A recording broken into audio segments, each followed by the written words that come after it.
Reading? No, reading तो बहुत boring होती है। मुझे नींद आने लग जाती है या फिर मेरा हेडेक होने लग जाता है। रीड करने के बाद मुझे कुछ भी याद नहीं रहता है। क्या आपको भी लगता है कि रीडिंग बिल्कुल इंटरेस्टिंग नहीं होती है? या आप भी रीड करने के बाद उससे रिलेटेड वोकैबलरी या फ्रेजेस, सेंटेंसेस कुछ भी याद नहीं रख पाते हैं? इफ़ यस, तो आज की वीडियो प्लीज़ एंड तक ज़रूर देखिएगा, बिकॉज आई एम श्योर आज की वीडियो देखने के बाद आपका नज़रिया रीडिंग के लिए ज़रूर बदल जाएगा।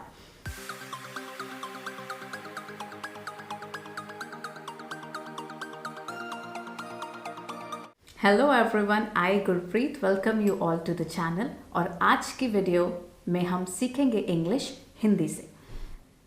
You know what, reading vocabulary expand करने में बहुत हेल्प करती है, पर क्या आप राइट या सही टेक्निक जानते हैं किस तरीके से हमें रीडिंग से अपनी वोकैबलरी इम्प्रूव करनी चाहिए? तो आज की वीडियो में हम 3 चीज़ें सीखेंगे।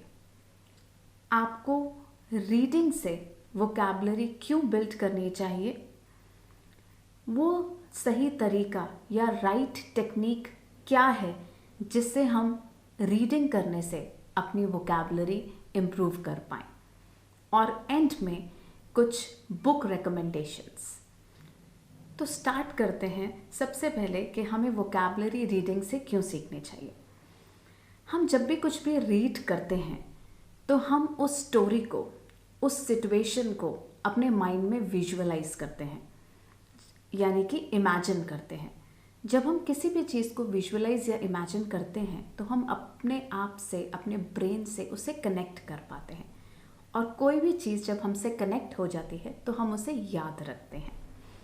तो ये एक बहुत सिंपल लॉजिक है जिसकी वजह से हम रीडिंग करने से चीज़ों को याद रखते हैं। साथ में रीडिंग जब हम करते हैं तो हमारी ग्रामर इम्प्रूव होती है, हमारी सेंटेंस फॉर्मेशन स्किल्स इम्प्रूव होती है, और साथ में वोकैबलरी तो बिल्ड होती ही है। अब हम आते हैं नंबर 2 पॉइंट पे कि वो राइट टेक्निक क्या है, किस तरीके से हमें रीडिंग करनी चाहिए कि हमारी वोकैबलरी भी इम्प्रूव होती रहे, सेंटेंस फॉर्मेशन भी हमारे बनते रहें, और हम चीज़ों को भूलें भी नहीं। तो अब मैं वो प्रैक्टिकल, सिंपल, इफ़ेक्टिव टेक्निक आपको दिखाने वाली हूँ कि जिस तरीके से आप रीडिंग करेंगे और सब कुछ आपको याद रहेगा। इस रीडिंग टेक्निक के लिए, और जब भी आप कभी रीडिंग करें तो आपको कुछ चीज़ों की ज़रूरत होगी। That is markers, pen, one notebook to note each and everything, and of course a book.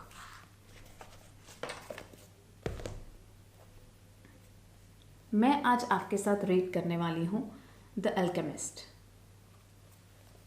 The alchemist का कोई भी पेज, ऐसे ही कुछ भी एक स्टार्ट कर लेते हैं। सो सपोज हम ये रीड करते हैं, the boy began again to read his book, but he was no longer able to concentrate. He was tense and upset because he knew that the old man was right. He went over to the bakery and bought a loaf of bread, thinking about whether or not he should tell the baker what the old man had said about him.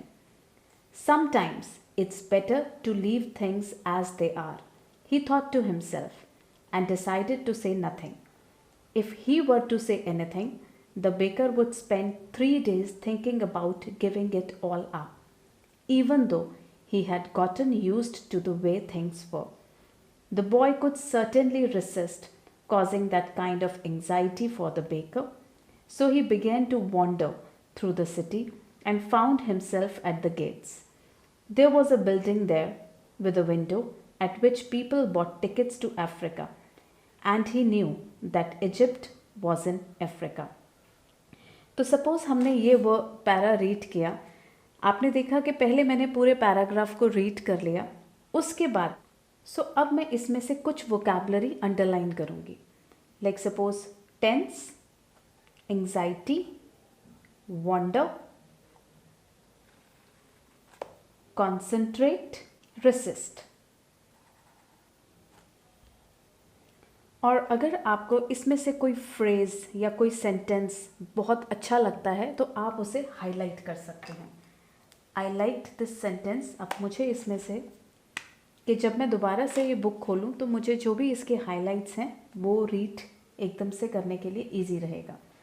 I like this line, sometimes it's better to leave things as they are.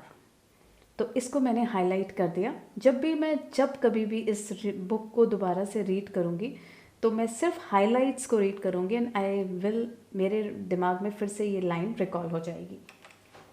अब हम इस notebook में जो ये सारे words हैं हम इसको कॉपी करेंगे। फर्स्ट इज कॉन्सेंट्रेट,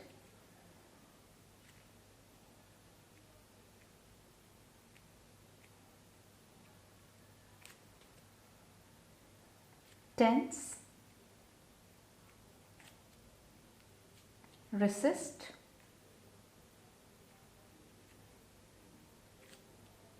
anxiety,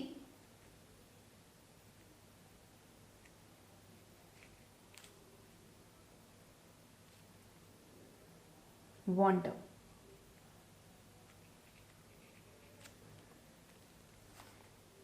तो ये हमारे 5 वर्ड्स हमने एक पैराग्राफ में से पिक किए हैं।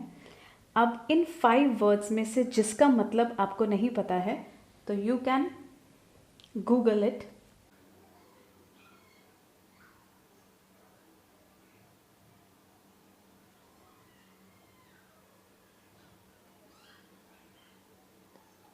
Now it's like withstand the action or effect of।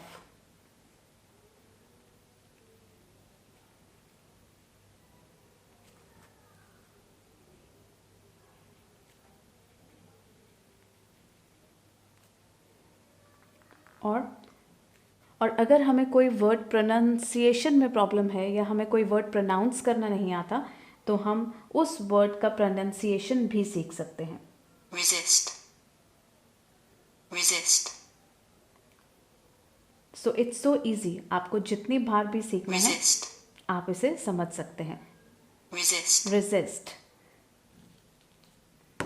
So this is the procedure, but important is कि आप जितने भी वर्ड्स को कॉपी करते हैं वो सारे नहीं, मिनिमम 3 to 5 वर्ड्स आप डेली अपने वोकैबुलरी में ऐड करेंगे। आई वुड सजेस्ट कि आप स्टार्टिंग में 3 वर्ड से स्टार्ट करें। So I will take concentrate, resist and wonder। Now the next step is हम कोई भी वर्ड को जब बार बार बोलते हैं अपनी लैंग्वेज में तभी हम याद कर सकते हैं। और उसके लिए what I do is मैं उन वर्ड्स को हमेशा अपने आँखों के सामने रखती हूँ। So I'm writing words on sticky note, concentrate, resist, wonder. अगर आपको ऐसा लगता है कि आपको इसके साथ इसके मीनिंग या सेंटेंस लिखने हैं तो आप वो भी लिख सकते हैं। अब इसको मैं लगाऊंगी अपने बेड के सामने, दैट मीन्स अपनी नज़रों के सामने, कि मॉर्निंग में जब मैं उठूंगी तो ये मेरी नज़रों के सामने होगा और मुझे ये वर्ड याद रहेंगे। और दूसरा मैं इसको लगाऊंगी अपने डेस्क के सामने जहाँ पे मैं मैक्सिमम काम करती हूँ। तो जहाँ पे ये मेरी नज़रों के सामने रहेंगे मुझे याद रहेगा कि मुझे इन्हें यूज़ करना है। सो देखा ना आपने कितनी सिंपल टेक्निक है। इस सिंपल टेक्निक के साथ अगर आप रीडिंग करेंगे तो आपको इंटरेस्टिंग भी लगेगी और आपका sentence formation, grammar and vocabulary भी इम्प्रूव होता रहेगा। बस एक छोटा सा पॉइंट आपको अपने माइंड में हमेशा रखना है कि इस वोकैबुलरी को ज़्यादा से ज़्यादा आप यूज़ करते रहें। अब हम आते हैं हमारे थर्ड पॉइंट पर, that is very important, book recommendations. पहले मैं आपको कुछ बुक्स दिखाती हूँ, उसके बाद मैं बात करती हूँ। अगर आप बिगिनर हैं और आपको बुक्स में बिल्कुल इंटरेस्ट नहीं आता है, you can try with the picture books. These are very interesting. This is the book which I am going with. This is the level 2, I suppose level 2। This is from Lady Bird. ये Lady Bird की books हैं, ये बहुत interesting होती हैं। These are kind of a picture books। इसमें बहुत interesting pictures बनी होती हैं और साथ में बहुत इजी बिगिनर लेवल की इंग्लिश है, आप ये स्टार्ट कर सकते हैं। बट अगर आपको ऐसा लगता है कि आपके लिए ये बुक्स, आप बड़े हैं इन बुक्स के लिए, तो नो प्रॉब्लम, आप स्टार्ट कर सकते हैं टॉम गेट्स की कुछ ऐसी बुक्स से। और इसमें भी पिक्चर्स हैं बट इसकी लैंग्वेज बहुत इजी है। अगर आपको लगता है कि ये बुक भी नहीं, तो you can go with goosebumps. Simple and easy language और साथ में बहुत इंटरेस्टिंग। ये कुछ ऐसी इंटरेस्टिंग बुक्स हैं, जब आप इन्हें रीड करेंगे तो आपको ये लगेगा oh what next, oh what next, अब मैं इसे ये भी फिनिश कर लूँ, ये फिनिश कर लूँ। तो you will find it very interesting. और अगर आपको लगता है कि बिगिनर लेवल से आप इंटरमीडिएट लेवल पर पहुंच चुके हैं और ये बुक्स आपके लिए नहीं हैं, then you can go for simple quotes book, a little book of happiness, very interesting light book. इसमें बहुत क्यूट से हैप्पीनेस से रिलेटेड कोट्स हैं और आप इन्हें समझेंगे, आपकी वोकैबुलरी भी एक्सपैंड होगी और हैप्पी भी रहेंगे आप। नेक्स्ट इज़ जो मैंने अभी आपके लिए रीड की, the Alchemist, a good book, a good read, interesting, बहुत मज़ा आएगा। You can start with this as well. So these were the book recommendations from my end. Only the thing is कि जब भी आप किसी बुक को चूज़ करें, don't go with the size कि आप बहुत बल्कि या बहुत बिग बुक ले लें। सबसे पहले आप start with the small light books जो ईजी टू फिनिश हों, और उसके बाद फिर आप हैवी और बुक्स पे आइए। गो with the only the thing keep in mind is कि बुक बोरिंग नहीं होनी चाहिए, जिसमें आपका इंटरेस्टिंग हो। इनफैक्ट बुक्स कोई भी बोरिंग नहीं होती हैं। आई मीन टू से कि बुक आप वही लीजिएगा जिसमें आपका इंटरेस्ट हो और अपने करंट लेवल की इंग्लिश को देखकर ही चूज़ कीजिएगा। So this is it for this video. तो आज आपने सीखा लिसनिंग से हम कैसे अपनी वोकैबुलरी इम्प्रूव कर सकते हैं, कैसे ग्रामर इम्प्रूव कर सकते हैं, प्लस कैसे सेंटेंस फॉर्मेशन सीख सकते हैं। Nothing is impossible. So keep learning, keep reading. We'll be back with another video. Till then, bye-bye.